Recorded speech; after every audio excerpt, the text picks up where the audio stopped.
For 11 years, the doctors at St. Brendan's Regional told Margot Fielding the same thing. Her spine was damaged, her nerves were compromised, and the best she could hope for was to manage the pain and preserve what little mobility she had left. 11 years of wheelchairs and cortisone injections and specialists who looked at her chart before they looked at her face.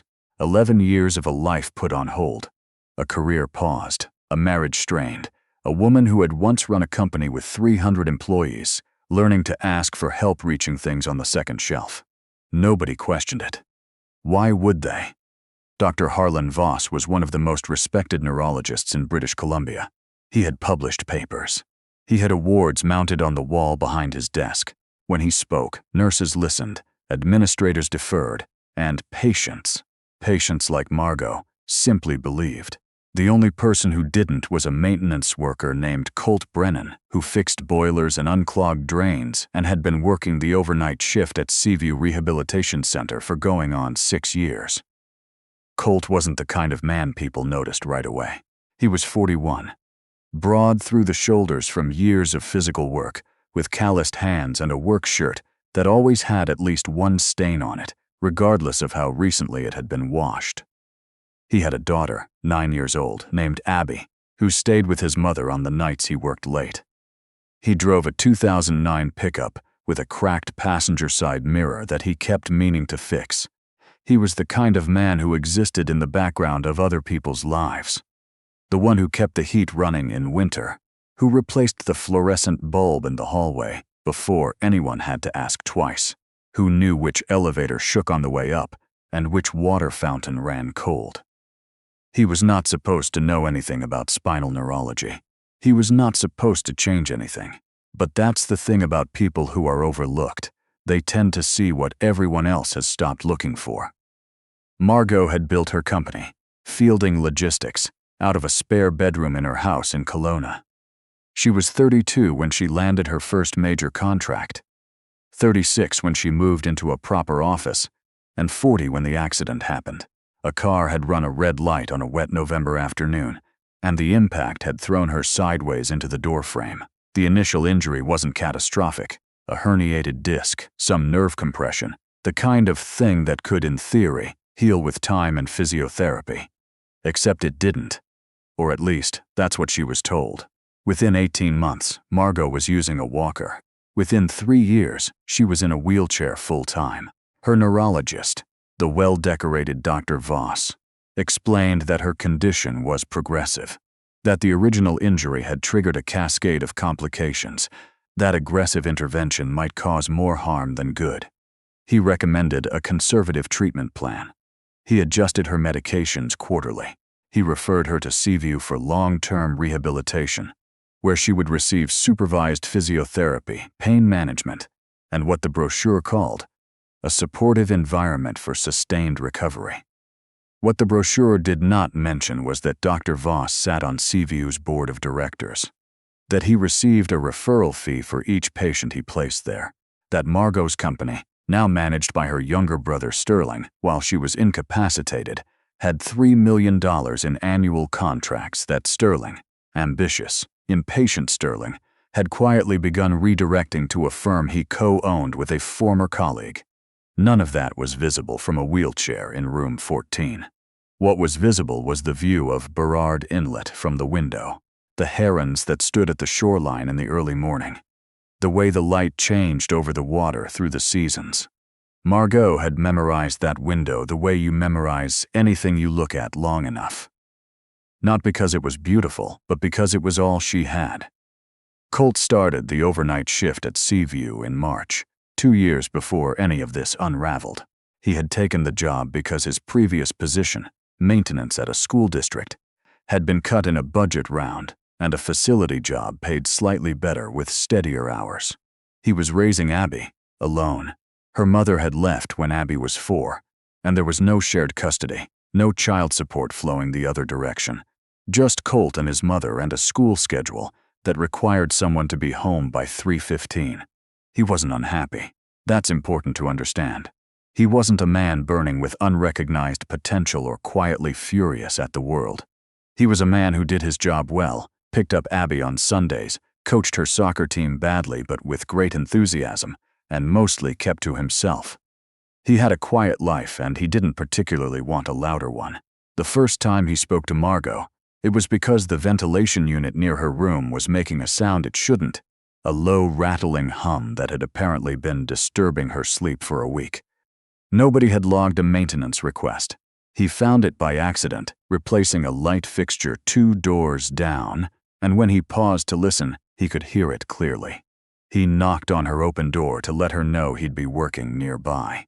She was sitting by the window, a tablet propped on the armrest of her wheelchair, reading something. She looked up and studied him for a moment. The kind of assessing look that people who've spent too much time dealing with institutions develop, where they're constantly trying to figure out who has authority and who doesn't. Ventilation, he said, tilting his head toward the ceiling. Shouldn't take long. It's been like that for 8 days, she said. Not accusatory, just noting it. I'll put in a proper ticket so it gets checked again in a month, he said. Sometimes the dampers shift. She nodded and went back to her reading. He fixed the vent. He didn't think about her again that night, but she thought about him. Later, she'd say it was something in the way he spoke, without the careful professional warmth that everyone at Seaview used, that tone that was kind but also managed, always slightly pitched to reassure. Colt just said what was true. The vent had been making noise. He would fix it. He would follow up. No softening, no performance, just the thing itself. They started talking in small increments over the following months. He worked nights. She was often awake at 2 or 3 in the morning, too uncomfortable to sleep, sitting by her window. He'd pass her door on his rounds, and sometimes she'd have questions, about the building, mostly, about how things worked, and he'd answer them. Over time, the questions shifted. She asked about his daughter. He asked, carefully, about her business, because she had mentioned it once in passing, and he could tell it was the thing she missed most. He was not trying to become her friend. He didn't believe at first that that's what was happening. But somewhere in those overnight hours, in the particular silence of a care facility at 3 in the morning, when the corridors are dim and the world outside is still, something like trust took shape. It was Abby who changed everything. She came to the facility one evening with Colt's mother when he worked a Saturday shift, waiting in the family lounge while Colt finished his rounds. Margot had been brought down for a scheduled physiotherapy session that had run late, and she was in the corridor when the girl appeared. 9 years old, wearing a soccer jersey 2 sizes too big, and carrying a library book. She stopped in front of Margot's wheelchair with the complete lack of self-consciousness that children sometimes have. "Are you the lady my dad talks to at night?" she asked. Colt, appearing from around the corner with a toolbox, said, "Abby," a warning in a single word. But Margot was already smiling, actually smiling, in a way that the physiotherapists hadn't managed to produce in months of encouragement. "I think I might be," she said. "What did he say about me?" "That you're smart and you know a lot about business, and you always know what time it is without looking at a clock." It was such a specific and small thing to notice. Margot felt something move in her chest. Not grief, exactly, but the memory of grief, the shape of all the small dignities she had been quietly losing for years. Someone had noticed something true about her. Not her condition, not her prognosis. Her, that night, after Abby and Colt's mother had gone, Colt stopped at her door longer than usual. Abby had drawn something on a piece of paper from her library book, a rough sketch of a woman sitting at a desk with a big window behind her, working. She'd left it with Margot without explanation. Colt looked at the drawing on the windowsill. He didn't say anything for a moment. "She drew you doing something," he said finally, not sitting still. Margot looked at the paper. The woman in the drawing was leaning forward, pen in hand, completely absorbed. It was a 9-year-old's drawing, all unsteady lines and disproportionate limbs, but the posture was right. The posture was her, the way she used to be. She didn't cry, she wanted to. She had learned, over 11 years, to keep that particular door closed. It was another 3 weeks before Colt said anything. He'd been turning it over quietly, the way he turned over every problem. Not rushing, checking from different angles, making sure he wasn't missing something. He had no medical training. He wasn't going to pretend otherwise.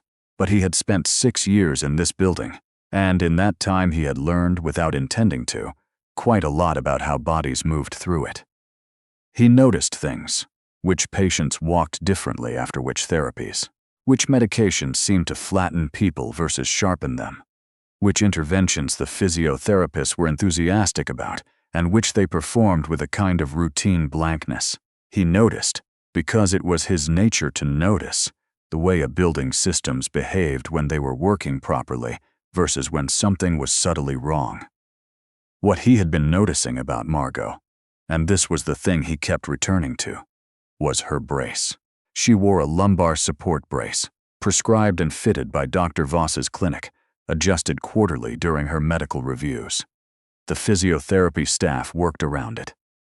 He had watched, over 6 months, how the brace sat against her lower back, and something about the fit had always seemed slightly off to him. Not dramatically wrong. Just not quite right. The compression seemed higher than the injury site she'd described. The positioning didn't match what he'd seen in other patients with similar injuries. He wasn't a doctor. He told himself this repeatedly.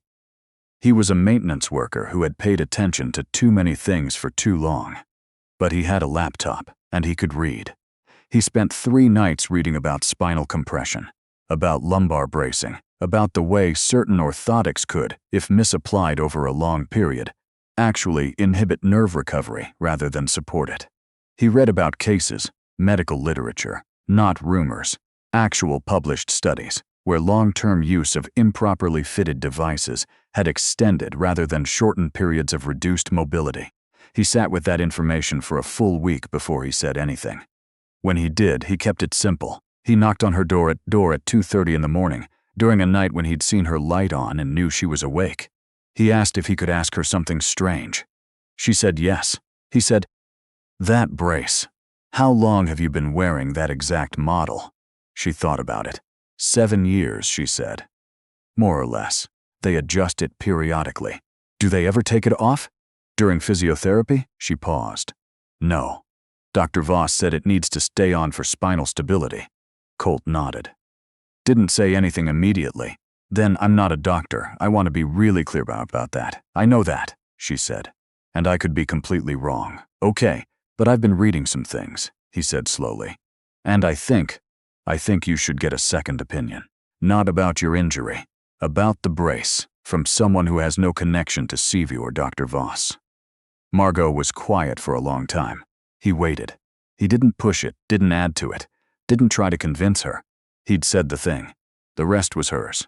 You think it's keeping me here, she said finally. I think it might be doing the opposite of what it's supposed to do, he said. And I think you should ask someone who isn't getting paid by the same people. Getting a truly independent assessment from inside Seaview was not straightforward. Margot had tried, twice in the first years, to request second opinions, and had been steered, gently, always gently, back toward Dr. Voss. The facility's administrative coordinator, a man named Aldous. Wait, no, his name was something else here. In this story, a man named Preston had twice explained that outside consultations needed to go through the attending physician to ensure continuity of care. Dr. Voss had reviewed both requests and determined they were unnecessary. So Margot called her company's legal counsel, not through the facility's phone system, through her personal cell, which she paid for herself, late on a Tuesday night. She explained what she wanted: an independent neurological assessment, arranged privately, with a physician who had no professional or financial relationship with Seaview or with Harlan Voss. It took 2 weeks and cost her $12,000 that she had to move from a personal account Sterling didn't know about. The specialist she saw, Dr. Kieran Osei, a neurologist out of Vancouver General with no connection to Seaview's board, spent 3 hours with her. She reviewed every scan, every treatment record, every adjustment log for the brace. She asked Margot questions that no one had asked in years. What it felt like specifically, where it felt like, whether certain positions were better or worse, whether the brace itself caused any sensation. At the end of it, Dr. Osei sat back in her chair and was quiet for a moment that lasted slightly too long. "How long has this device been on you?" she asked. Margot told her. Dr. Osi said carefully, "The fitting of this brace is wrong.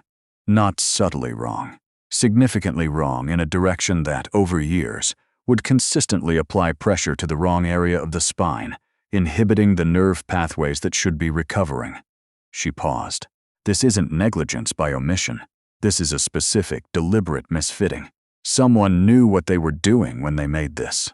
The room was very quiet. "Can it be reversed?" Margot asked. Her voice was even. She had learned over 11 years to keep her voice even. "The nerve pathways are compromised," Dr. Osi said. "But in my assessment, they are not irreparably so. You would need a carefully managed rehabilitation program, the right bracing, or no bracing, and time. I can't promise you full recovery, but I can tell you that with the right treatment, you should be walking within 6 months." Margot put her hands in her lap. She looked at the window. Not the window with the herons, a different window. The generic window of a medical office in Vancouver, overlooking a parking garage. But she looked at it the same way. "Then that's what we're going to do," she said. The investigation that followed was not the loud, dramatic kind. It unraveled slowly, the way these things do, pulled by one thread at a time. Dr. Osi filed a complaint with the College of Physicians and Surgeons of British Columbia. Margot's legal counsel, now fully briefed, began the process of obtaining Seaview's financial records. The referral fees, the board positions, the pattern of patients with recoverable conditions who had spent years, in some cases, decades, at Seaview under Voss's care. Sterling was a separate matter. The contracts he had redirected were a significant portion of Fielding Logistics' revenue, moved quietly over 4 years while his sister was incapacitated and unable to review the books herself. He had used a power of attorney he'd had her sign in the first, confused weeks after her accident. When she was on high doses of pain medication, when she had not fully understood what she was agreeing to. There were other patients, too.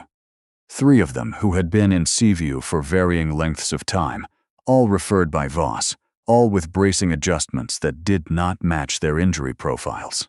One of them had been there for 14 years. None of this was quick. The investigation took 8 months.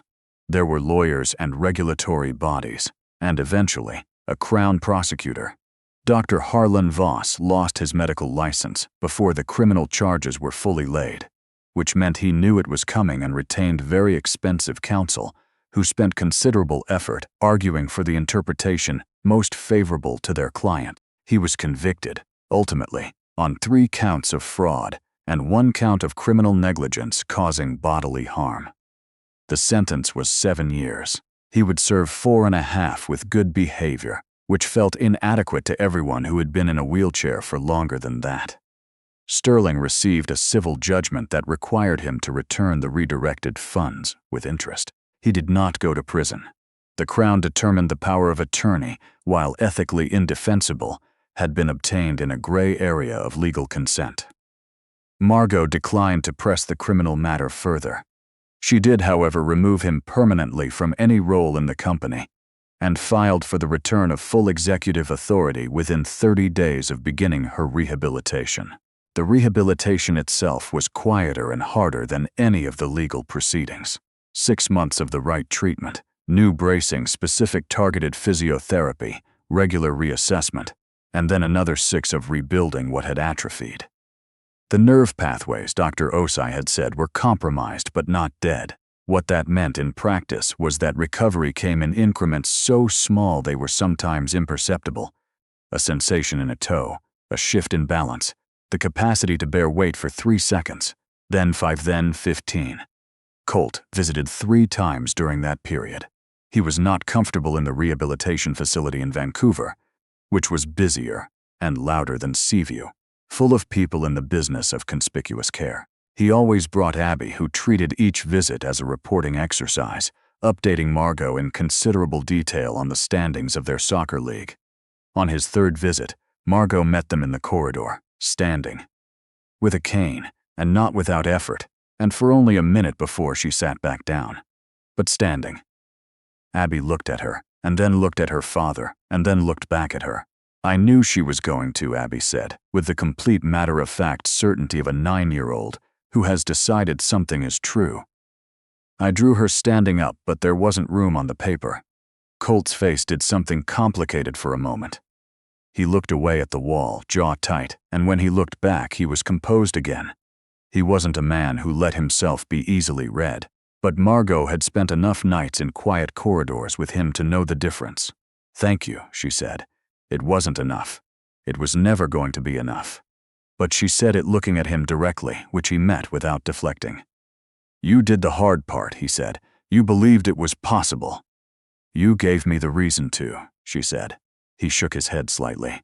"You already had the reasons. I just pointed somewhere you hadn't looked." 6 months later, Margot walked into the boardroom of Fielding Logistics for the first time in 11 years, not with a cane. With a slight favoring of her right side that might never fully resolve, and with the knowledge, bone deep, that she'd be doing physiotherapy for the rest of her life. But walking. Her own legs, her own pace. The board members who had grown accustomed to Sterling's management of the company, some of whom had known what was happening and said nothing, some of whom genuinely hadn't, sat around the table and watched her come in. She sat at the head of the table, where she had always intended to sit, and she opened her folder, and she said, "There are a number of things we're going to address today. The first is a claims reimbursement for a maintenance worker at Seaview Rehabilitation Center named Colt Brennan, who attempted to get a physiotherapy consultation through our company benefits plan 2 years ago, and was denied due to an administrative error." She paused. "That gets processed today, retroactively, and I want to note on the file that it was our mistake." The CFO started to say something about review timelines. "Today," she repeated pleasantly. "Is there anything else on that point?" There wasn't. She moved through the rest of the agenda with the efficiency of someone who had spent 11 years thinking about exactly what she would do when she got back to this room. Not angry, not triumphant, just present, completely, finally present. After the meeting, she sent Colt a message through the contact information she had, which was a personal email address from a note she'd written when she first left Seaview. "The thing you told me took about 30 seconds to say. It's been 6 months now, and I'm still not sure I have words that are large enough for what those 30 seconds did. But I wanted you to know, the view from the head of the table is better than the one from room 14. Abby's drawing is framed on the wall across from my desk." Memph replied the next morning, from what was clearly a phone rather than a computer based on the typos he didn't bother correcting. "Glad you got back to where you were going. Abby wants to know if Fielding Logistics has any job openings for a 9-year-old with good people skills." I told her probably not, but she said to ask anyway. Margot read it twice. Then she smiled. Not the smile people had been trying to produce with encouragement for 11 years, the performed one, the one that said "I am coping," but a real one, unbidden, the kind that comes from a place that has been quiet for a very long time and has suddenly found something worth responding to. She wrote back, "Tell her to check back in about 15 years. We keep talent on file." Outside her office window, the city was doing what it always did, moving, ongoing, entirely indifferent to the particular morning of any single person inside any particular building. Somewhere across it, a 9-year-old was at school, probably not paying attention to her teacher, probably thinking about something else entirely. Somewhere a man was fixing something that had quietly broken, doing it well, not expecting anyone to notice. Some things get fixed too late. Some things don't get fixed at all, but sometimes, not always, not often enough, but sometimes the right person looks at the right problem at exactly the right moment, and something that was quietly dying gets the chance to come back. Margot Fielding straightened a file on her desk, put her hands flat on the surface of it, felt the solid, actual, present weight of her own life under her palms. Then she got back to work.